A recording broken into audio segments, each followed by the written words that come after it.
emotional about it all. Well, it's such an exceptional event. The whole race is an exceptional event and very emotional. Of course, you can't ignore that it's everything that you would, all the emotions you would normally live, you experience so much more strongly. I just didn't realize the extent to which that would be the case. And it's quite strange that it comes to an end as well. Because I've been flat out for the past 2.5 months and never let up a minute until the very end. And it is actually quite nice for it to stop, actually. So you never let up. And there's been a...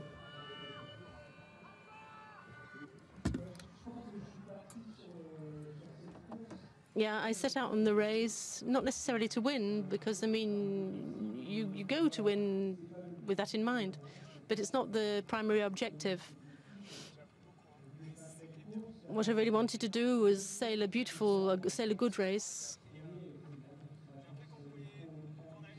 It was imagining that I might win was over-ambitious. I got into the Indian Ocean.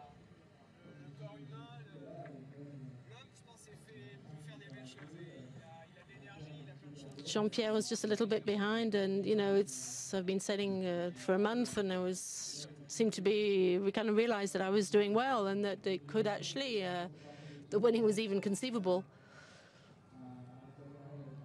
That it was good time that I could actually start thinking about the competition itself, the competitive nature of it all.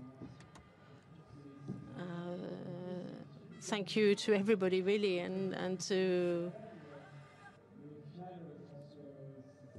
In the end, it's really good that we were all so close and that we've raced such an exceptional Vendée Globe. So, Pierre-François Bonneau.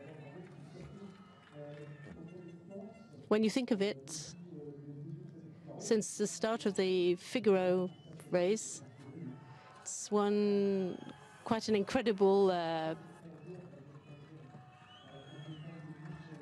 when I think back of the press conference for Michel, I just couldn't imagine that things would be everything would happen so quickly. Whatever's happened in 4 years is quite incredible. I just would never have imagined that things would have happened the way they have. So your first questions from the observator, what is the worst problem that you've had?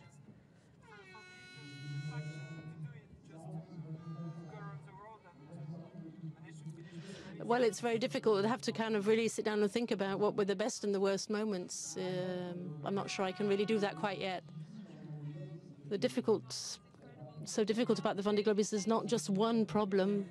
In life, when you have one problem, you kind of deal with it. The problem is that you start with one problem, and then the next day you've got another problem, and you're flat out for 3 months, and you just got one problem after another. We're in the Bay of Biscay, and it was not a comfortable return either. I mean, the 45 knots last night really wasn't easy. But it actually worked, all worked out pretty well, and psychologically, I mean, it's the last, so you kind of deal with it. But if you have conditions like that at the start, or as you're entering into the Atlantic or something, that becomes really, really difficult. And after a certain time, it's just one set of problems after another, and it makes, when everything kind of comes together and accumulates, you have to be really careful to avoid being a bit overwhelmed by it all, in fact. I was probably lucky not to have had, too many problems. I mean, I do my best to avoid that happening, but, I was also no doubt been very, very lucky.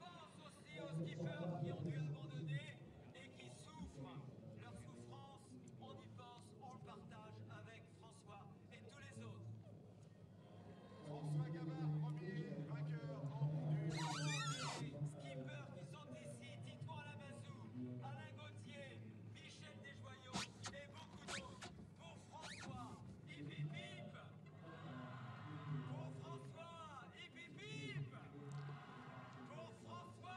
So I wanted to know what happened yesterday evening, last night. Was it difficult, or can you just...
To not meet a fisherman or cargo ship. Ok, merci. Allez, une question ici, puis après de l'autre côté. Oui, François, bonjour. Axel Capron, Sports.fr. Tu deviens à 29 ans le plus jeune vainqueur du Vendée Globe. Est-ce que tu te surprends toi-même? Ouais. C'est mute, c'est ça que tu dis? Quand moi je parle, quand c'est ça. Voilà, Non, quand là, vous par parlez, exemple, là, vous ouais. utilisez ça, et quand lui parle en anglais, il faut couper. Oui, C'est il ça faut le que je terme. coupe, oui, oui, non, mais Merci. c'est d'accord, ok, pardon. What I already said was, even earlier on the Vendée Globe, we discover things about yourself. You learn quite a lot about yourself that you didn't know about yourself beforehand. I didn't realize how much that I had that type of energy. Didn't realize that I was able to cope with dealing with a series of problems that can happen, you know, one problem after another like that. And then you think, there's no way I can cope with anything like that again. I just can't cope. And then the same thing happens the next day, and you cope with it anyway, and you just have to. And at the end, you would sort of think to yourself, well, how on earth did I cope with all that? And you realize that you just did because you had to. You just kind of get on with doing it. I mean, would I be able to do it again? Probably. But, I mean, you really... that all of those who take part in the Vendée Globe are just kind of are curious about this sort of facet of themselves. Are they able to do it?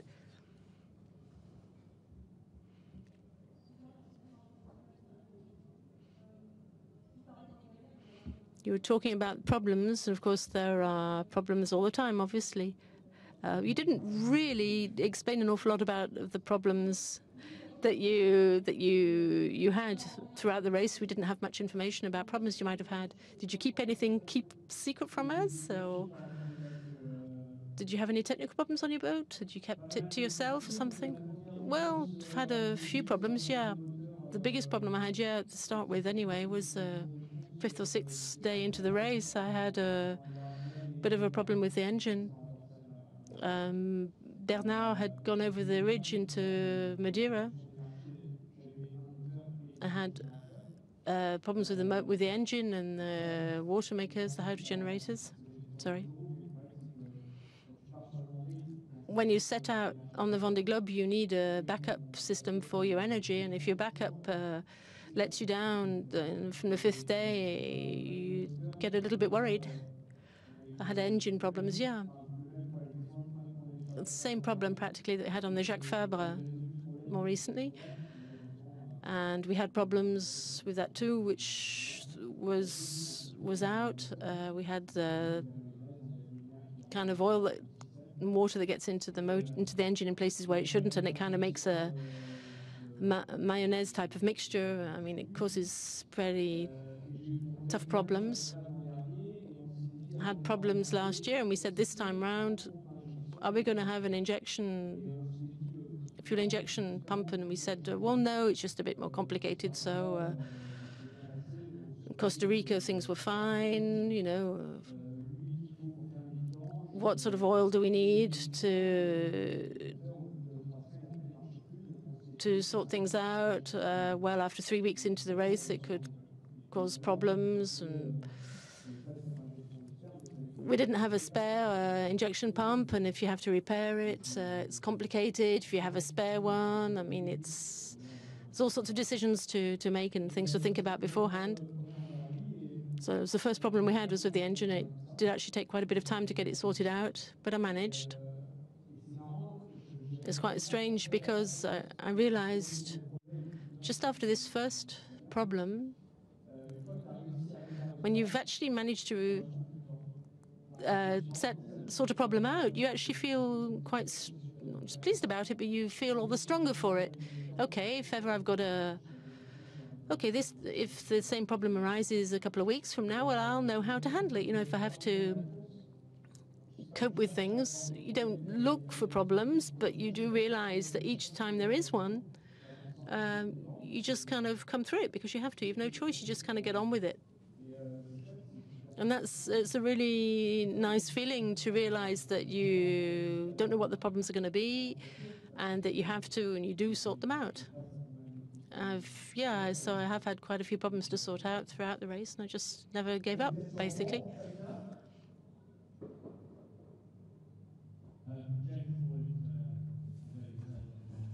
Congratulations, François. Can you just tell us what were the key moments tactically in the race which made you win over Armel? Sorry, I didn't understand. What were the key tactical moments in the race that caused you to beat Armel? Probably after the Cap Horn, when we have to choose in South Atlantic. We were very close with Armel all the time. So it was more a question of speed of the boat to make difference.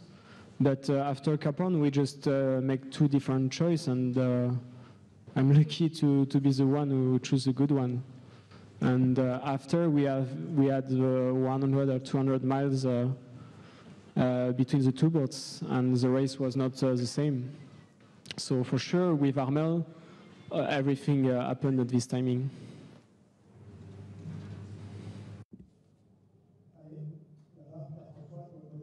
Pierre-François on the other side from the Telegram. So, François, you'd never sailed in the Southern Ocean, and for us, you seem to be very serene and calm and made it look easy, almost made it look easy. What surprised you in the Southern Ocean? What has marked you from that experience? Actually, what's strange is that I wasn't really that surprised. It didn't seem particularly a bad surprise. There's a lot of work ahead of time, working with Mer Agité and preparing and, taking all sorts of information. I did everything I could to be as informed as possible. So there were no bad surprises in the Southern Ocean. However, something did nevertheless mark me is the repetition of things, the way one thing follows on from another. When you think that you're going to get over the ridge, through the ridge a little bit more easily, and you sort of send up all sorts of, you kind of put a lot more sail up, and then you realize that in fact, things just don't necessarily go the way you might expect them to. But I mean, you kind of expect that anyway. You have some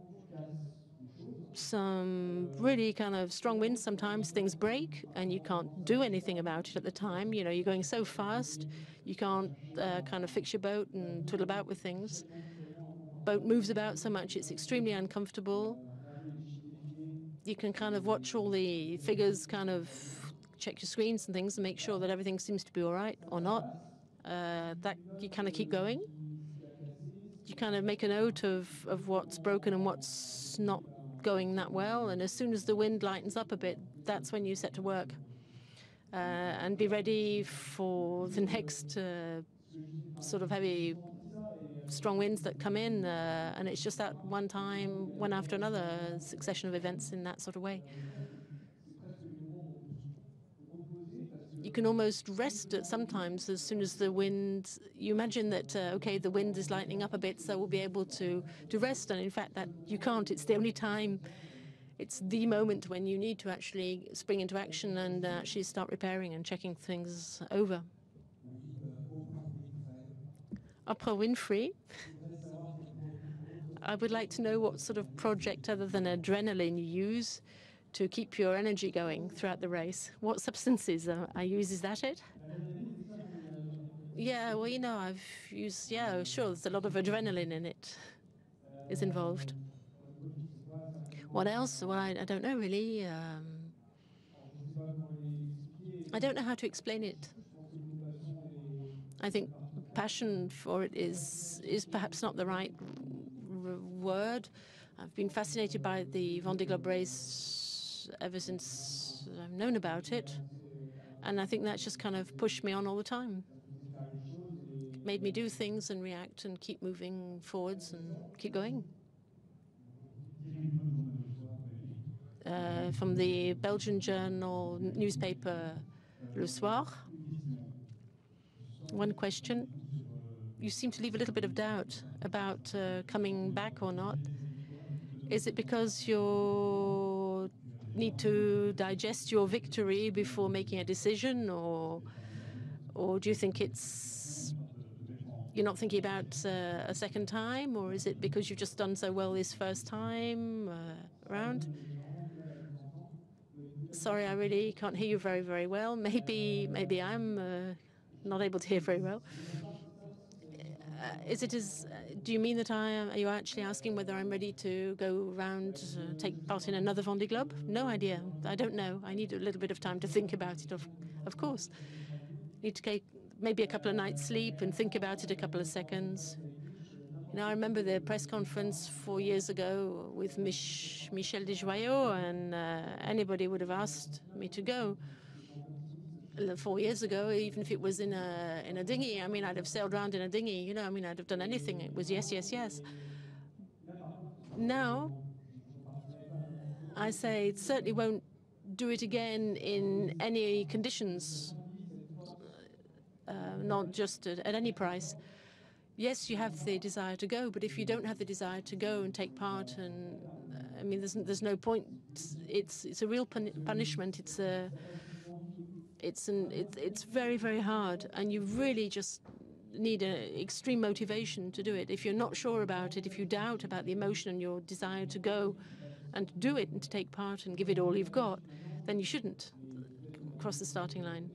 In a couple of days, I might say to myself, yeah, sure, go around next time, take part in the next edition of the race, maybe in a couple of weeks, couple of months, I have no idea. But I will never go if I'm not sure in my heart of hearts that it's really, really what I want to do and what I have to do.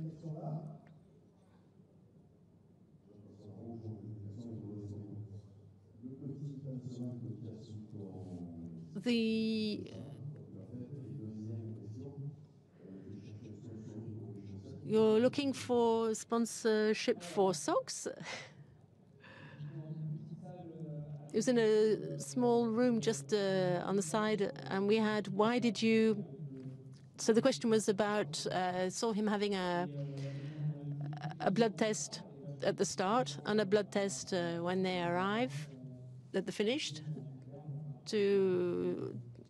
for medical reasons, to make sure to check up and see what sort of physical condition we're in. So, I mean, this evening, apparently, there's a kind of party planned, and we'll be eating and things like that. So, you know, it's kind of shaking up my routine a bit. So, you know, the idea is to see what sort of shape I'm in, perhaps to see if I can cope with that. As for my socks, they've also weighed me, in fact, to see... Yeah, I had to, you know, undress and take my boots off and whatever to see what sort of how much I weigh in on the return. So have you lost weight? No, I haven't lost weight at all, actually. I think I've maybe even taken, you know, put on a couple of grams, put on a couple of pounds. You know, maybe actually I had enough to eat, actually. I wasn't worried about lacking food, but I mean, you know, I did really have I really didn't want to be rationed. I didn't want to have to ration my food. So, you know, I had enough for, more than enough for covering the amount of time that I was expected to take, with about a week's food spare, you know, week's rations. So I could eat really comfortably as I needed. The last weeks, I really had to kind of, you know, give it all I had. So I was kind of eating into the reserves ahead, and you know, I was kind of pinching stuff that from the reserves that I really wanted to eat. You know, I was looking with some, picking out the nice stuff that I wanted. The closer I got, you know, a week or so ago, I was thinking to myself, well, you know, I'd got food for 90 days. I mean, I know that in a week or so, I'll, you know, be back. And so I could kind of start serving myself in the, you know, pinching out stuff that I really did like. That was good. So one more question.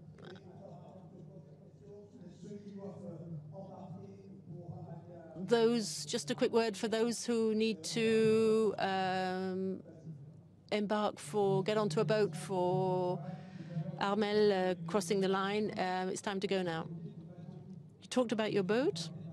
Can you talk about the boat, the relationship that you have with your boat, your machine? It's a really good relationship. I'm very proud of the boat MACIF. I say that in the name of everyone who's worked on the boat in building her. It's a really, really good boat. The second one, if everything goes well, in a few minutes, you know, her sister ship will be arriving any minute now, finishing any minute now. A boat on which Hubert Desjoyaux has worked. So, you know, he's done some good work, you know, he's worked well. I've learned an awful lot. At the start of the race, I couldn't say that I didn't know the boat, but I you know, kind of followed the construction, her build and everything over the couple of years leading up to the race. And so I was more of a spectator, had more of a spectator role during that time. So all of the, you know, there was a lot of communication, taking part in asking what I needed, what I wanted, considering the way I wanted to sail and so on.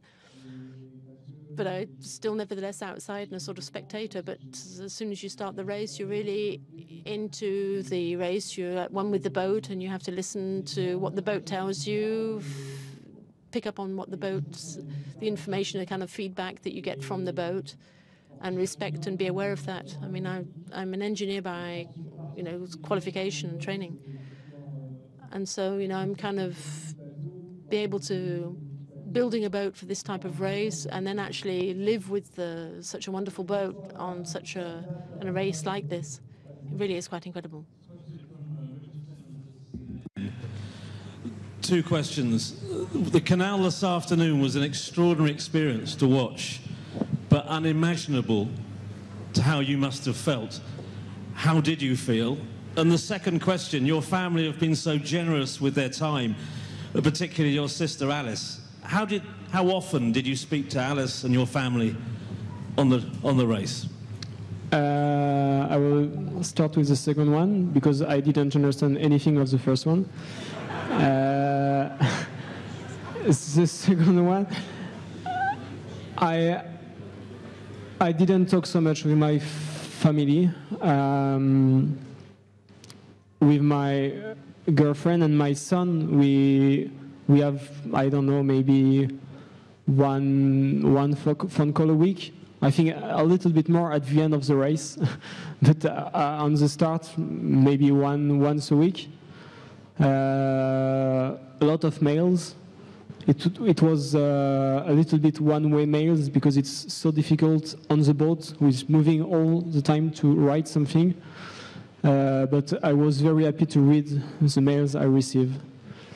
And with my parents, I think I have 2 phone calls, and that's it. And my sisters send me emails, but I didn't feel the need to to talk to them in a way. I know that they were following me. I know that they were supporting me, and I know we'll just talk now after. But when I was on my race, I was on my race, and it's. I think it was the same with my past race in Figaro on my first Transat. I didn't talk so much with the shore. I just received mails, and it was good to receive it, but it was just one way. The second question was the experience of coming down the canal today. Can you describe the reaction from the thousands who came, what it meant to you? So coming down the canal to Les Sables de Long. La réaction que tu as eue en voyant la foule dans le chenal. That's just crazy. And the funny thing is I was here 4 years ago on the boat, just on the bow of Francia. So I was really in the middle of all this, and I imagine it was the same. So I was prepared for this in a way, but I was not. I was so surprised when I arrived, because until I crossed the finishing line, I was only thinking about the race. And I was trying to not think about all of these other things. And yeah, there's so many people, and so you just realize how much people you affect when you're doing a race like this, and it's crazy, but it's very good, and I'm very proud and very happy that a lot of people just share emotions the same as I did during the race. Pardon de te mettre à contribution. Est-ce que Sorry, but could you actually ask now to explain the same thing for the French audience? I mean, I can translate it.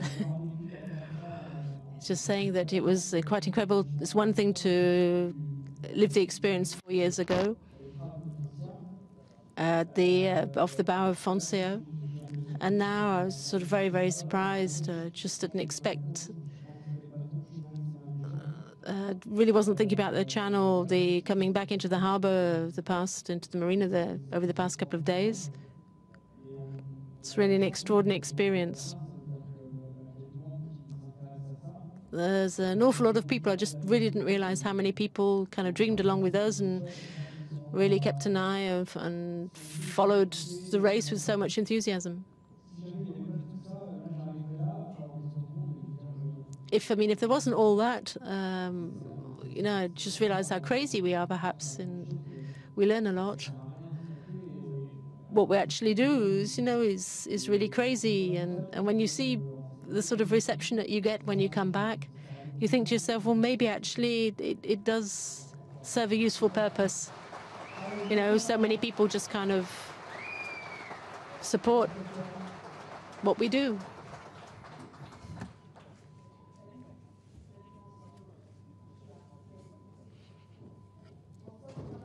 François, you said you had difficulties every day, and yet nothing seemed to kind of destabilize you during the race.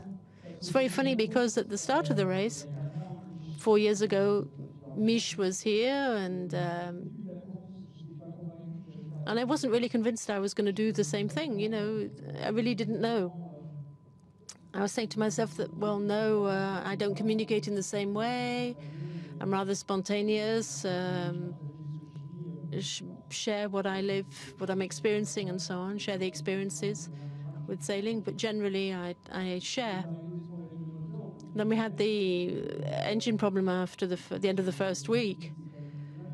And that's when I thought, oh, no, it's a weakness not to have to have such engine trouble, and it's a real shame. And was there any purpose in actually communicating on that? Well, I decided it might have been a better idea to actually keep it to myself. At the start of the race, I was in the idea of kind of, doing my first Vendée Globe, and not really in the competition, the competitive element. And yet, in fact, when I found myself out in the lead, and we're kind of, fighting, having fun with Armel, and we really got into the competition, and it's kind of taken. Actually experienced 3 months a competition that was 3 months long. I wasn't expecting that, and in that sort of situation, you can't allow yourself to. You have to be careful about what you let through and what you actually convey to your fellow competitors.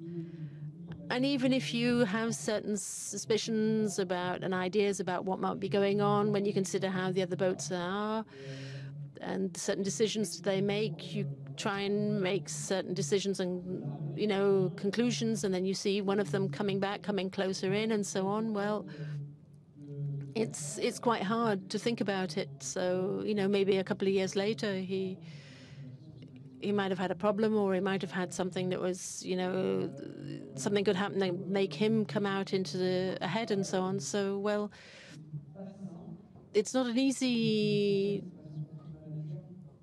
It's almost against my nature. I don't normally. I was quite surprised actually, because it's not the normal way I do things. Wouldn't normally keep things to myself, but kind of. The problems that arose were just kind of the Vendée Globe, and it was kind of. And once you realize really you kind of get taken into the competition side of things, well, you just kind of get into the competition and live it as a competition. It's not a rally, you all leave and start and finish at the same time. You kind of. If we just kind of. It's almost a kind of private competition, in a way. We kind of keep it to ourselves, but still. So we're from a radio station in Nantes. Your last night at sea. And the second question: what is your finest souvenir or memory of this Vendée Globe?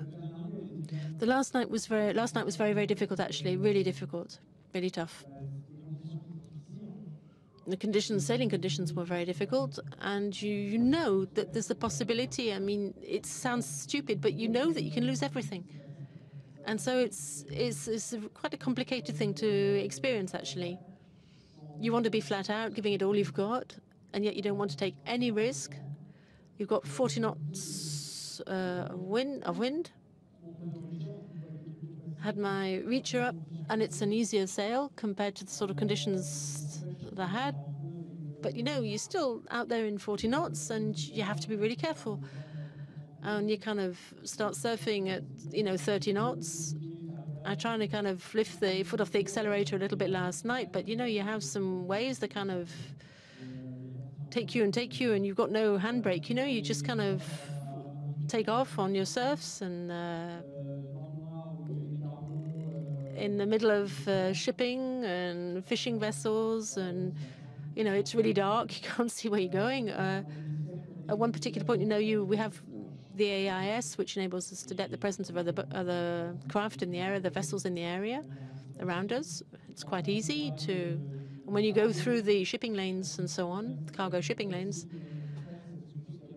it's actually a little bit easier because at least there are no fishing vessels. You've got a cargo vessel every 10 miles or so. You've got no shipping vessel. You've got no fishing vessels, and you've got that you can always call them and so on. There's always someone on watch. But you've got the fishing vessels out. It's a bit different. The guys are working hard and so on, and they're taking care of the nets, and not necessarily. Well, it's a little bit more difficult. At one particular moment, you have the AIS, and then you have the radar. And my radar hadn't been working actually. More or less stopped working pretty much since the start of the race, or shortly after the start. We have a signal which would at least detected the presence of other radars in the area close to my boat. So Active Echo would actually send me back this information, started beeping and so on, and signaling the presence of another radar. The AIS showed nothing.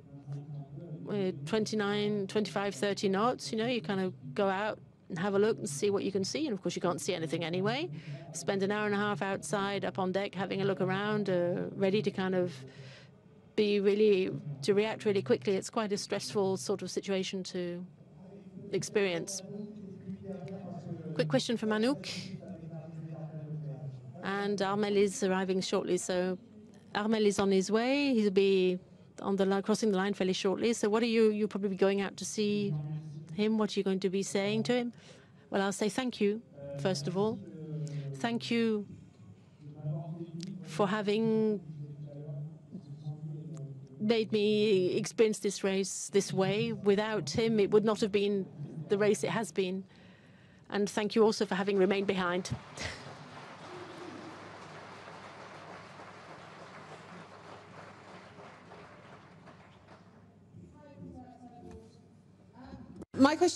My question is, I've been told that you had a gentleman's agreement with Armel Leclerc that you wouldn't fight your race in the Southern Ocean and that you would finish it after Cape Horn. Is this true?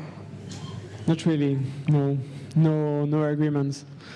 No, it was fight all the time, and there was maybe an opening for agreement just before the Cape Horn, when there was icebergs everywhere. And I know that Ronan Lucas talked with Michel about maybe finding an agreement together to say we don't go, but I don't know why we didn't do it. We didn't talk about it with Armel, but I know that Ronan and Michel talk about it together. Merci François, on passerait des heures. Hein. Thank you, François. We could spend hours and hours talking. François Gabart.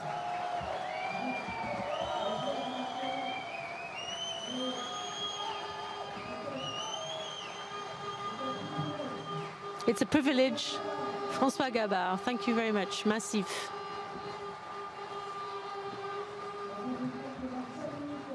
In 5 minutes, we'll be starting the live with images of Armel Leclerc, who's just a few miles from the Nook Buoy. François Gabart has landed. François Gabart.